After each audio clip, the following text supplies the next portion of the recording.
Sunny side up cook. Magpainit po tayo ng mantika sa ating mga kawali. At hintayin po natin may luto ang ilalim nito. At ingatan po natin mabasag ang ating yolk o ang dilaw ng itlog nito. At pagkatapos po nating maluto ang ilalim nito, ilipat na po natin to sa ating lalagyan. Over hard cook. Magpainit po tayo ng pinakamainit na mantika sa ating kawali para maiwasan po natin ang pagdikit ng ating itlog. Hintayin po natin maluto ang ilalim nito at saka po natin ito ibaliktad. Pagkabaliktad po nito, hintayin po natin maluto ulit ito para mailipat na po sa ating mga lalagyan.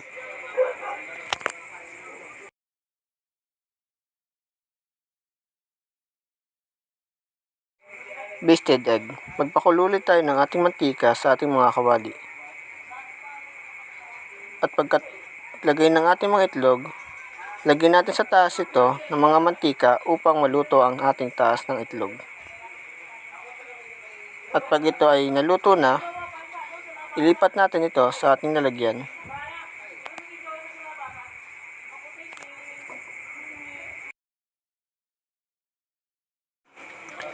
Omelette egg. Haluin ng mabuti ang itlog sa mangkok. Pagkatapos nating haluin ng maigi, lagyan natin konting pampalasa at ating isalang sa kumukulong mantika. Hintayin nating maluto ang ilalim. Pagkatapos, baliktad natin ito ng dahan-dahan. At pag kabaliktad natin sa ating omelette, ilagay natin ito sa ating lalagyan.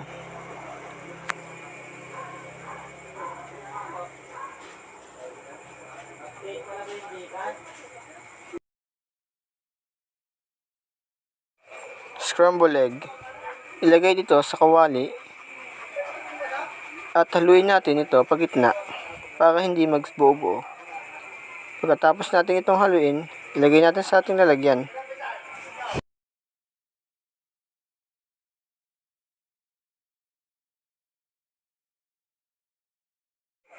Poached egg.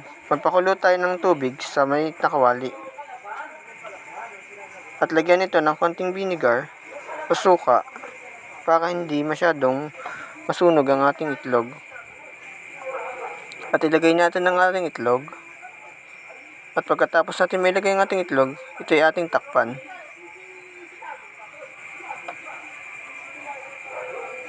Pagkatakip natin at ating tingnan, orasan natin ito ng 2 to 3 minutes. At ililipat natin ito sa ating lalagyan.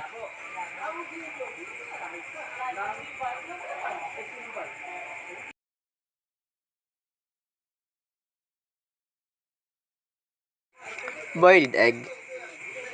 Magpakulo tayo ng mainit na tubig sa ating kaserola. At isalang natin ang 3 itlog. Pagkasalang natin, maghintay tayo ng 3 to 4 minutes. At ito ang soft cook. At ang sunod naman po natin ay ang ating medium cook, 5 to 7 minutes.